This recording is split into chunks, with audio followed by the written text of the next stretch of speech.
This being the Sunday prior to Stewardship Sunday, we always have an individual from our parish today, the president of the parish council, Agapios, Kyritsis, who will share a few words about stewardship to us.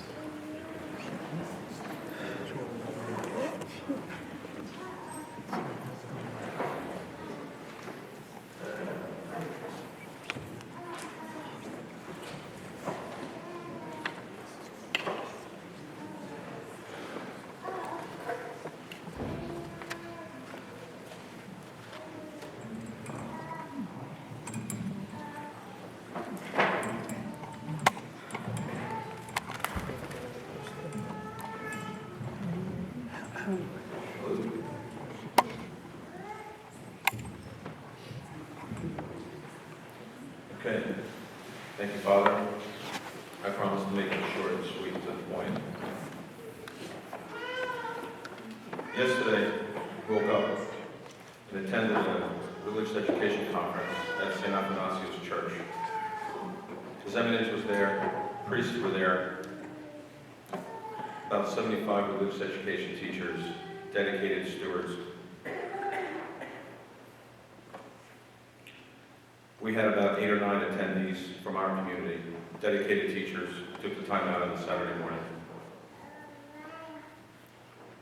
And I'd like to relay to you a couple things that occurred, because it plays into the stewardship mindset and relationship. His Eminence made a couple comments. It was very interesting. He made a comment about a church that had so many students that they had religious education at the beginning of liturgy. And His Eminence said to them, if you have so many students and they have to leave and go to class instead of staying in church, what seems to be the issue? The kids should be in church listening to the liturgy. And the council said to them, well, we don't have enough room. We have to have the students leave and go to class. And His Eminence replied, well, why don't you just build a bigger church and get everybody into liturgy? And one thing I noticed as I was driving to St. Athanasios was, based on where I live, it was only 20 minutes to get there, right down Route 80. Then I got to thinking, Wyckoff Church is 15 minutes north of my house.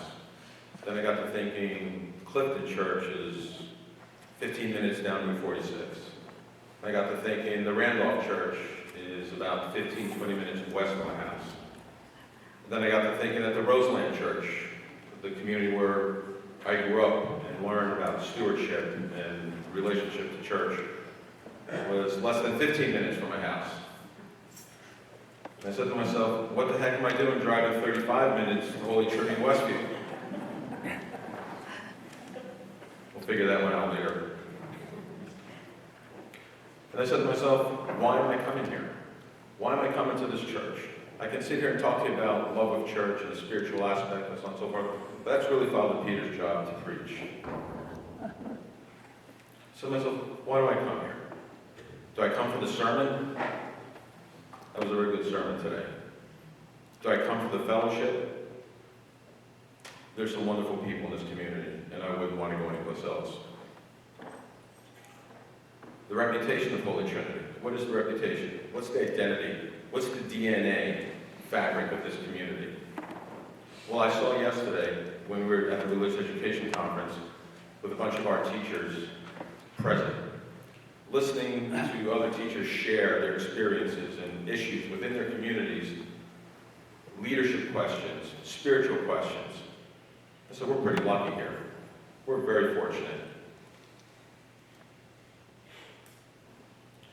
Which made me go back to why I came here. Well, my wife and I made a decision at some point.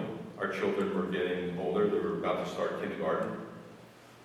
We decided to move to a town where the schools were effective and positive, and they could get good education. And we decided to come to this church where we felt that we could best express our relationship to God and where our resources would best be put to good use.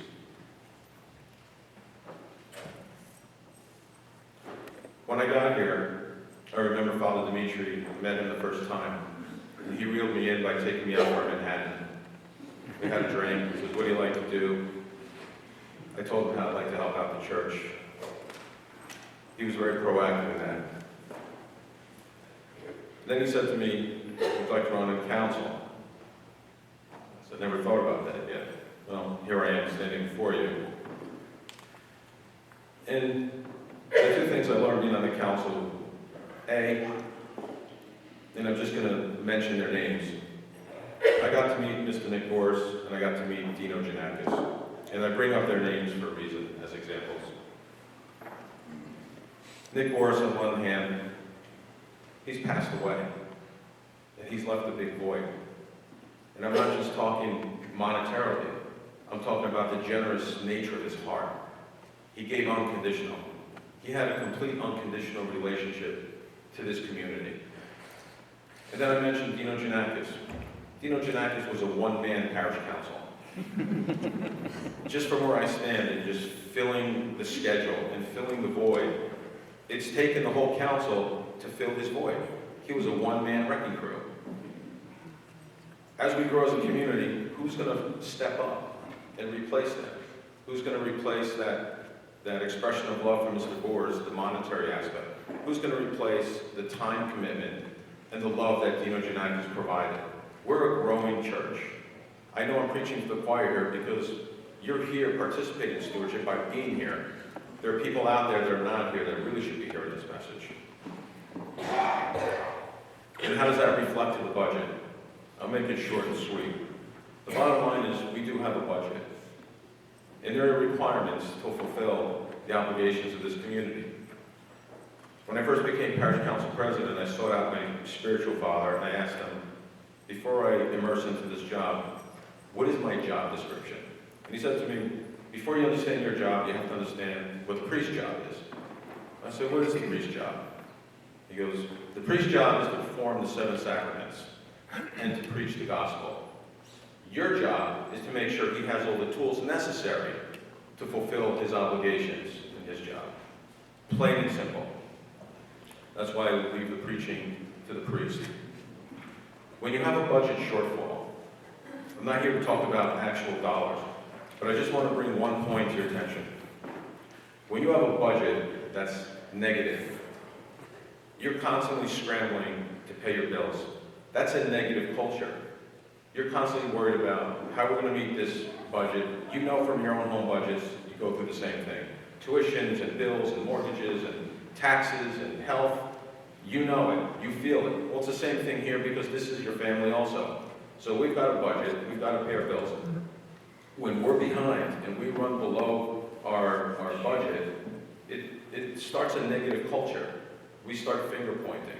We start thinking, how come this one hasn't done this, and how come this one hasn't done that, and how come this, and it becomes a negative downward spiral. The minute you become $1 over your budget, now you're in the positive. And now you're thinking about how do we fund programs and really define where we're going as a community. It becomes a positive culture. We're thinking about growing and outside of ourselves.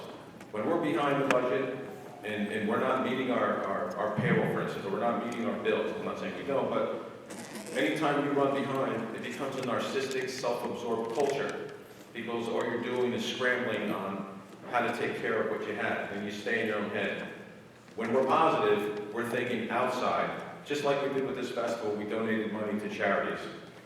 This is what I believe helps define Holy Trinity and what separates Holy Trinity out from other communities. That's why I choose to come here. This is why I pledge my fidelity, my allegiance to this community, because of not only of what we do as a community, but of the untold potential we have as a community going forward. Thank you.